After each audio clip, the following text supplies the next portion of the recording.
हे राम।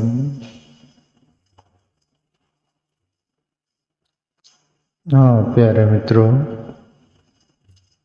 सत्संग लेंगे अपन विश्वामित्र और राजा दशरथ के बीच चर्चा जो हुई है वो थोड़ा सा प्रसंग लेंगे। दशरथ राजा विश्वामित्र से जो अंतिम बात करते हैं वो बहुत कीमती बात है, वो हमें जरूर सुनना है। उसके पहले मैं थोड़ी सी चर्चा ले लेता हूँ दशरथ राजा और विश्वामित्र के बीच। विश्वामित्र को यज्ञ करना था, कर रहे थे। उस समय असुर दैत्य लोग विश्वामित्र को यज्ञ करने नहीं दे रहे थे और विश्वामित्र को पता चल गया था प्रभु श्री राम का सब अयोध्या में दशरथ राजा के घर पुत्र के रूप में प्रभु आए हैं। ऐसा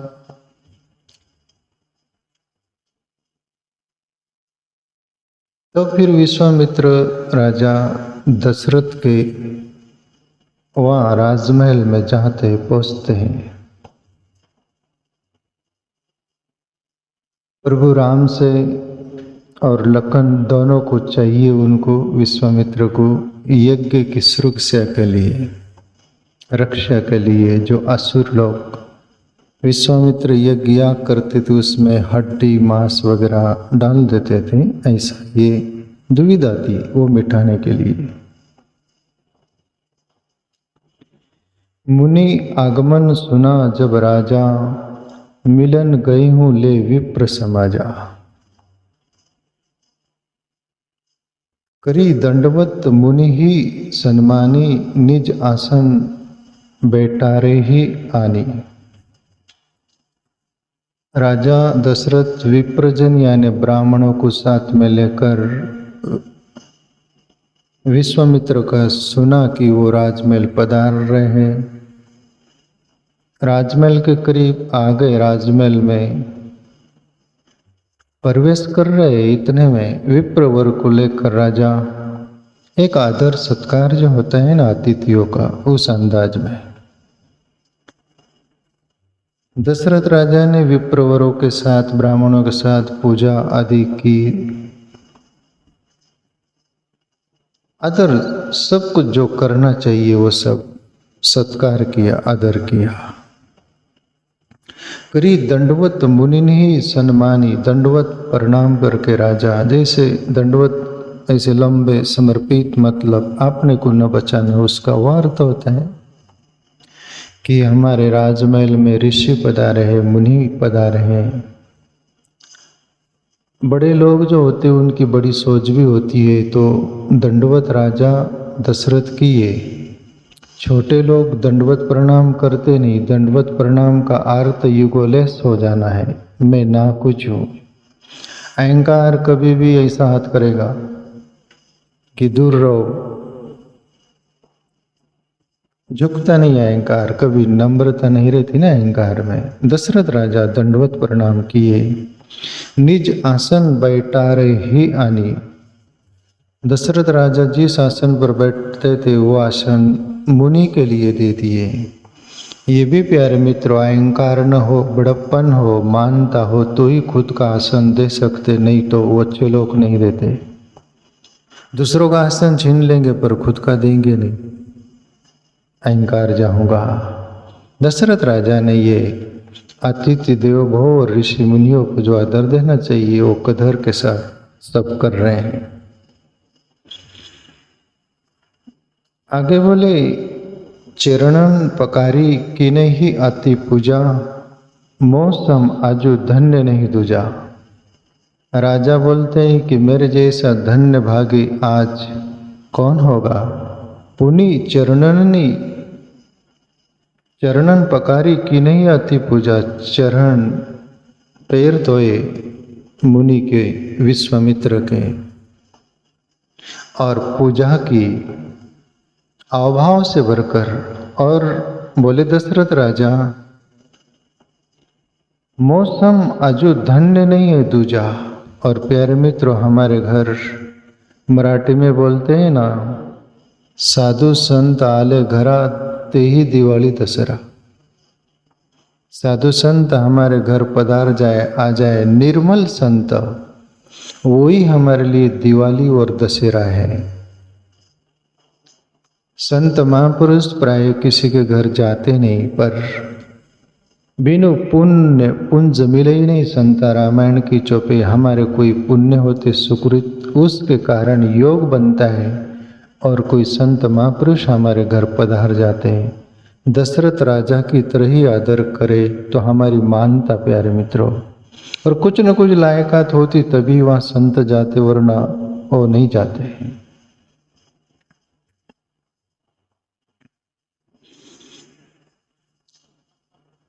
विविध भांति भोजन करवावा, मुनिवर हृदय हर्ष अति पावा।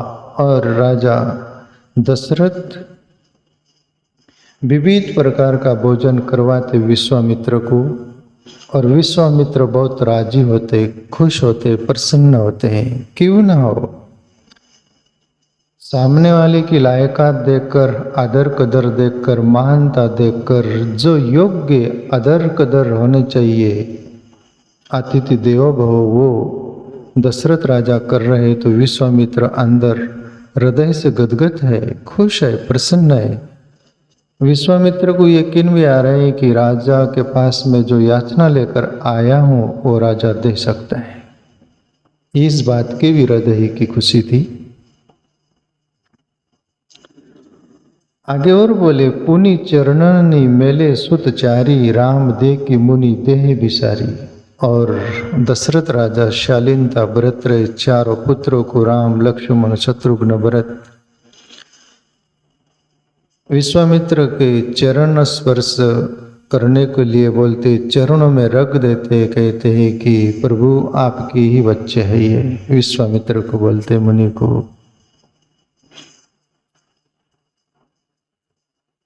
राम देखी मुनि देह बिसारी, और राम को देखकर मुनि की जैसे देह शुद्ध भूल गई।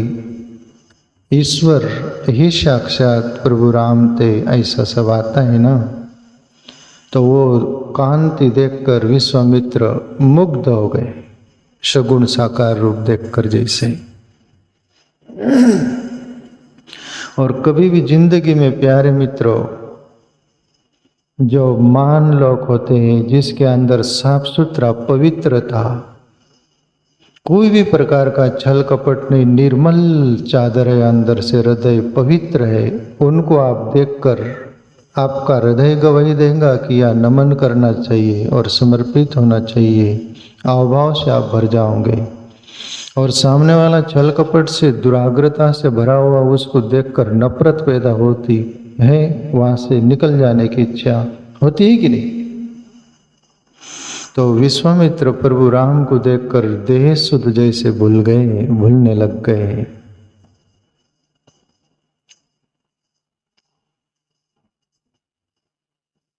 भय मगन देखत मुख शोभा, जनु चकोर पूर्ण सच्ची लोभा। प्रभु राम का चेहरा देखकर विश्वामित्र, वो चकोर पक्षी जैसा चंद्रमा खिला हुआ रहता है ना पूर्णिमा का, वो चकोर पक्षी चंद्रमा को देखकर मुग्ध हो जाता, अपने आप को भूल जाता है। ऐसी स्थिति विश्वामित्र की हो रही है। प्रभु राम को देखकर चकोर पक्षी की तरह मुग्ध हो गए, पूर्ण चांद को देखकर। अंदर से बोल नहीं सकते, ऐसी स्थिति विश्वामित्र की हो रही है। जनु चकोर पूर्ण सच्ची लोभा। आगे और बोले, तब मन हर्षी बचन कह रहा हूं, मुनि आस कृपा नक्की नहीं हूं कहूं। जब निकटता हो जाती है तो फिर हृदय की गुप्तगु बात भी होने लगती है। दशरथ राजा के अंदर विश्वामित्र के प्रति ये शब्द निकल रहे कि मुनिवर, ऐसी कृपा तो आपने कभी नहीं की, कभी हमारे राजमहल पधारे नहीं, आज ऐसा क्या कृपा हुई जो कि आज हमारे राजमहल आप आ गए।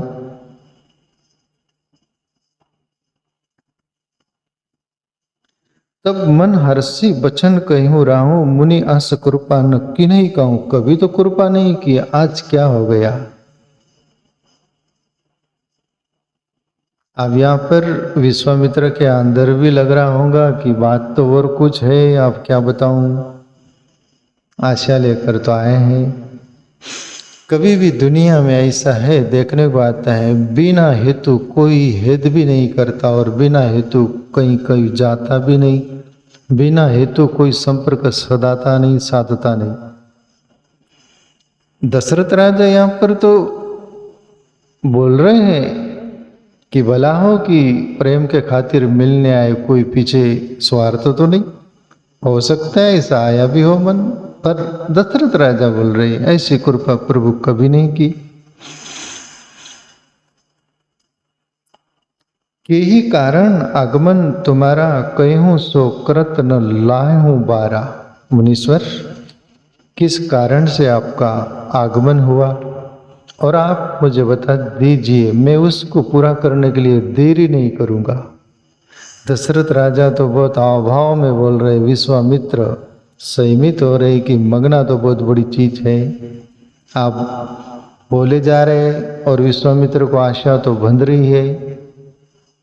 जैसे सामने वाले का हम हावभाव देखते, सामने वाला पूरा समर्पित भाव से हमें हावभाव से बोलता है कि बोलिए कुछ सेवा सौंपिए, कुछ बोलिए क्या सेवा करें, तो आपको लगता ही है कि ये सेवा करेगा कुछ। विश्वामित्र को भी इस अंदाज में यकीन हो रहा है, प्रभु उसको करहूं सो करत न लायूं बारा, उसको देर नहीं लगाऊंगा, जल्दी बोलो, विश्वामित्र से बोले। और विश्वामित्र भी विश्वामित्र थे, ठीक समय पर ही बोलेंगे। और फिर विश्वामित्र से रहा नहीं गया, अभी राजा का पूरा अभाव हृदय का सब देखकर विश्वामित्र बोलते हैं, असुर समूह सतावई मोही, में जाचन आयहु नृप तोई। राजा दशरथ, असुर मेरे यज्ञ याग में वो परेशान कर रहे हैं, यज्ञ करने नहीं दे रहे हैं, वो सता रहे मुझे। असुर समूह सतावई मोई, मैं जाचन आए हूँ नृप तो ये। हे राजा, मैं आपको जांचने आया हूँ, मुझे जो जरूरत है वो आप दोगे क्या, कहने का तात्पर्य। आशा तो लेकर आए हूं, आप आशा पूरी करोगे क्या। समझदार व्यक्ति यही बोलता है कि सामने वाले का अभाव कि बोले तो बहुत हृदय से बोल रहे, सीधे सरल भाव से, पर उसमें हमारा स्वार्थ यदि हम रख दे तो आपको ठेस तो न पहुंचे। इस अंदाज में समझदार व्यक्ति बोलता है। इससे विश्वामित्र बहुत संकोचित होकर संभल कर बोल रहे, मैं जांचन आया हूँ नृप तो, मैं आपको जांचने परखने आया हूँ, मैं जो आशा लेकर आया हूँ आप पूरी करोगे क्या, कहने का तात्पर्य। और विश्वामित्र बोलते, अनुज समेत देहु रघुनाथा, निशिचर बद्ध में होब सनाता। राजा, निशिचर मुझे सता रहे, उनका वध हो जाए, उनका नाश हो जाए, उसके लिए राम और लखन ही सक्षम है, वही उनका काम तमाम कर सकते, उनको मिटा मार सकते हैं, दूसरे में वो शक्ति नहीं है। इसलिए राजा बहुत हिम्मत रखकर बोल रहा हूं, आप अनुज सहित राम को दे दो मुझे।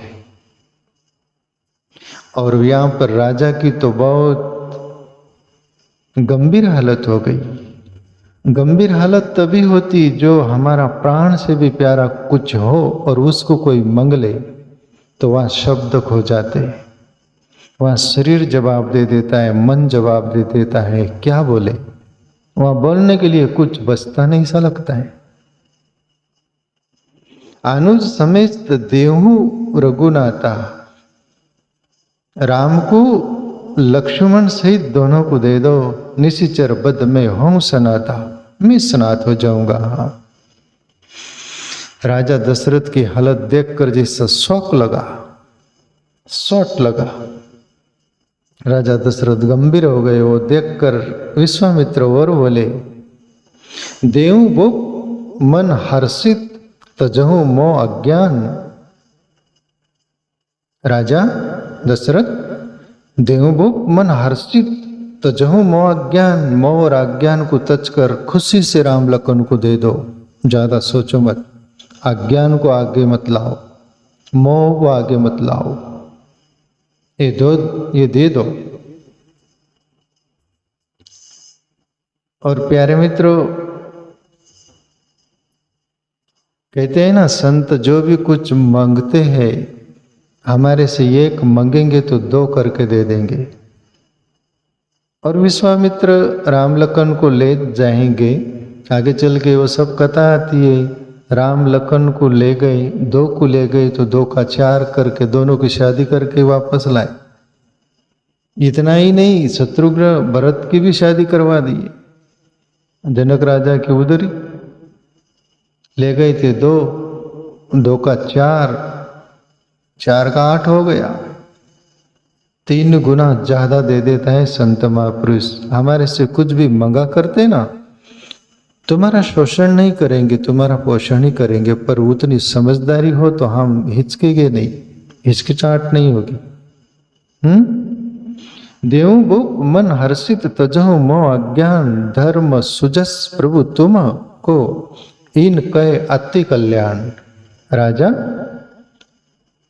तुम्हारा सुयश सब दिशाओं में फैलेगा और धर्मवान आप कहलाओगे, आप संकोच मत करो, दे दो राम लखन।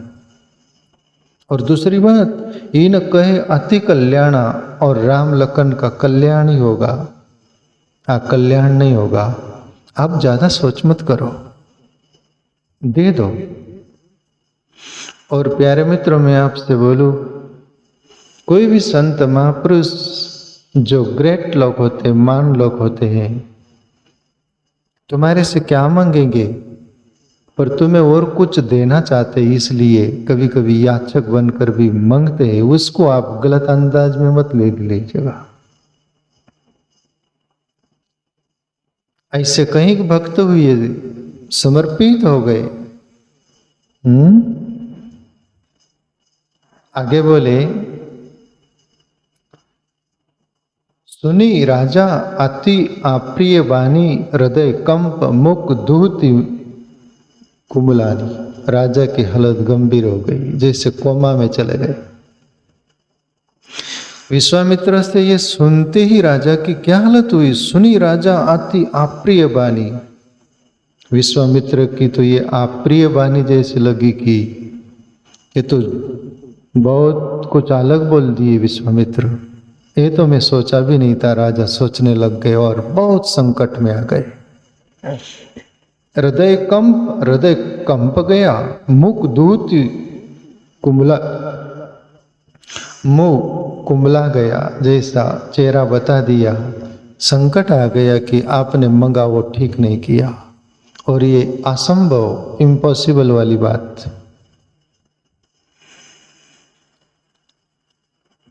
राजा बोलते हैं, चौथेपन पाए हो सुत चारी, विप्र वचन नहीं कही हो विचारी। मुनिवर, आपने सोच समझ कर नहीं मंगा। चौथेपन में मेरा बुढ़ापा आ गया, चौथेपन में मैंने 4 पुत्र को पाया, बहुत मुश्किल से पाया, बहुत आशा थी। आप आशा की किरण ही बुझा रहे हो। आप एक उत्सव आया था, खुशी आई थी, प्रसन्नता आई थी, कुछ अलग हुआ था, आप तो ये क्या कर डाले। आपने ठीक नहीं कहा। जो हमारे प्राणों से भी प्यारा होता है उसकी यदि मांग हो जाए ना प्यारो, फिर हमारा अंतकरण का हृदय का बाहर आ जाता है। दशरथ राजा का जो पहले क्या बोल रहे थे और अभी क्या बोलने लग गए। राम लखन को मांगते ही, आप ख्याल रखना, मैं आखिरी दशरथ की वो बात बोलना चाहूंगा, वो सुनने के लिए आप थोड़ा थोड़ा धैर्य रखना, बहुत कीमती चीज है। और दशरथ राजा बोल रहे हैं, आप मुनिवर मांगो भूमि धेनु धन कोसा सर्वस्व देहु आजू सहेज सरोसा। मुनीश्वर, मुझे देने में रंच मात्र भी हिचकिचाहट नहीं, मैं खुशी से प्रसन्नता से मैं आपको दे देना चाहता हूं, पर वो मांगो, पर राम और लखन को मत मांगो। मुनीश्वर मांगो भूमि, ये भूमि जो जमीन है ना, ये भूमि जमीन कितने भी मांग लो आपको मैं दे देता हूं बिना झिझके और हर्षित होकर देता हूं खुशी। ये जमीन कितनी भी मांग लो, पर राम लखन को मत मांगो। वो सुकोमल राजकुमार है मुनीश्वर, वो राक्षस दैत्यों के साथ क्या लड़ेंगे। दूसरी बात बोले धेनु गाय, गाय चाहे जितनी मांग लो मैं देने को तैयार हूं, पर राम लखन को मत मांगो। अक्षर दो दो गिना रहे बोला, राम या दोनों भाई अक्षर दो, भूमि मांग लो, धेनु मांग लो, गाय अक्षर दो दो के हैं। धन धन मांग लो, चाहे जितना धन, मैं मना नहीं बोलूंगा। और कोसा शब्द दो दो है ये चारों का, कोस मेरे राजकोष में खजाने में जितना भी खजाना होगा आप चाहे जितना मुगलों में सब देने को तैयार हूं। सर्वस्व देहूं अजू सैरोसा, मैं खुशी से दे दूंगा। यहां तक ही नहीं, राजा तो वहां तक बोल दिए जो कोई बोलता नहीं, पर राजा के लिए राम जितना प्राण से भी प्यारे थे, इसलिए बोलना पड़ा। प्यारे मित्रों, देह प्राण ते प्रिय कछु नाई, सौ मुनि देव निमिष कमाई। और देह के लिए दुनिया जीती है, देह के लिए धन कमाती है, देह के लिए भूमि जमीन खरीदती है, देह के लिए पशुपालन का वो सब वो करती है दुनिया। कोसा धन खजाना भरती, उसको लुटाना नहीं चाहती, पर राजा ये चारों देना चाहते। भूमि ले लो, धन ले लो, कोष ले लो, धेनु ले लो, अरे ये तो छोड़ो, सर्वस्व देहूं अजू शहरों सा सब दे दूंगा। देहूं प्राण ते प्रिय कछु नहीं, और ये देह शरीर है, इससे तो और प्रिय कुछ नहीं हो सकता। मेरी देह यदि आप चाहते हो तो मुनीश्वर देह भी ले लो। यहां तक नहीं, इस देह में रहने वाला प्राण शब्द दो दो है, देह भी प्राण भी, ये सब ले लो। सौ मुनि देव निमिष एक मई, ये एक आंख की पल के झपकती है ना, उतने में मैं सब दे दूंगा, कोई उसमें ही मुझे दिक्कत नहीं होगी। पर मुनीश्वर, आखिरी जो दशरथ राजा में बोलना चाहता था, जो क्या नहीं देना चाहते, सब सुत प्रिय मोहि प्राण की नाई, राम देत नहीं बनत गोसाई।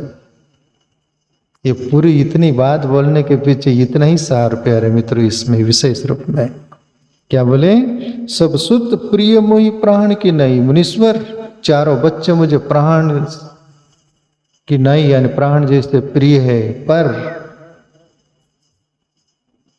राम देत नहीं बनत गोसाई, राम दिए नहीं बनता मेरे से।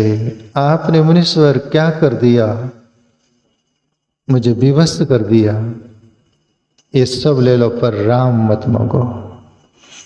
प्यारे मित्रों, राजा दशरथ जैसे राम देना नहीं चाहते, वैसे ही हमारे जीवन में परमात्मा यानी राम, राम से ही हमारा काम है, राम से ही हमारा जीवन है, राम से ही हम है, राम ही हमारा सब कुछ सर्वस्व है, सर्वस्व है।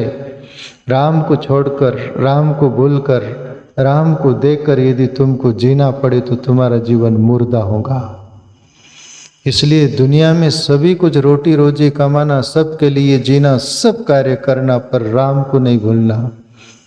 भगवान नाम जपना, ध्यान करना, वो परमात्मा, वो राम अंतरात्मा रूप में अंतर्यामी हमारे ही अंदर है, उसको पुकारना, उसके लिए तड़पना, उसको भजना, उसको पाने के लिए जीना। बाकी ये राजा सब कुछ तजने के लिए राजी हो गया, पर राम को नहीं तजना चाहता है। वैसे दशरथ राजा से हम इतना ही ले प्यारे मित्रों, विशेष रूप में जैसे लोग बोलते राम क्या खाने को दे देगा, राम क्या लाके दे देगा, राम राम बोलने से क्या होगा, राम की भक्ति करने से क्या होगा, पर राम से ही जीवन है कि नहीं?